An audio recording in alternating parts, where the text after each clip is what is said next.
ચોમાસાની ઋતુ દરમિયાન વહીવટીતંત્ર જર્જરિત ઇમારતોની યાદી જાહેર કરતો હોય છે અને તમામ જે જર્જરિત ઇમારતો હોય છે તેમને નોટિસો ફટકારવામાં આવે છે કે કોઈની જાનમાલને નુકસાન થાય તે પહેલાં આવી જર્જરિત ઇમારતને કાં તો ઉતારી લેવું અથવા વહીવટીતંત્ર દ્વારા ઉતારવામાં આવે. આવી નોટિસો દર વર્ષે વહીવટીતંત્ર જે તે જર્જરિત મિલકતો હોય છે તેમના માલિકોને આપવામાં આવે છે, પરંતુ ત્યારબાદ આ નોટિસો ઉપર અમલીકરણ નથી થતું, જેનો એક જીવતો જાગતો નમૂનો દેવગઢ બારિયામાંથી સામે આવ્યો છે.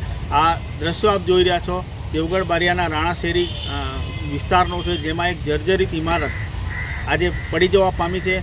સદભાગ્યે કોઈ જાનહાનિ બની નથી, પરંતુ કોઈને જાનમાલને નુકસાન થાય તેવો ભય પણ ફેલાવી રહ્યો છે. એટલે વહીવટીતંત્ર સજાગ બને અને આવા જે દાહોદ જિલ્લામાં કોઈ પણ સ્થળે આવી જર્જરિત ઇમારતો હોય જેને વહીવટીતંત્રએ જોખમી ગણી નોટિસો આપવામાં આવી છે તેને તાત્કાલિક અસરથી વહીવટીતંત્ર અને સંલગ્ન વિભાગના અધિકારીઓ ઘટતું કરે અને લોકોની જાનમાલનું નુકસાન થાય તે પહેલાં આવી જર્જરિત ઇમારતોને જમીનદોસ્ત કરે તો લોકોનું હિત જળવાય તેમ છે.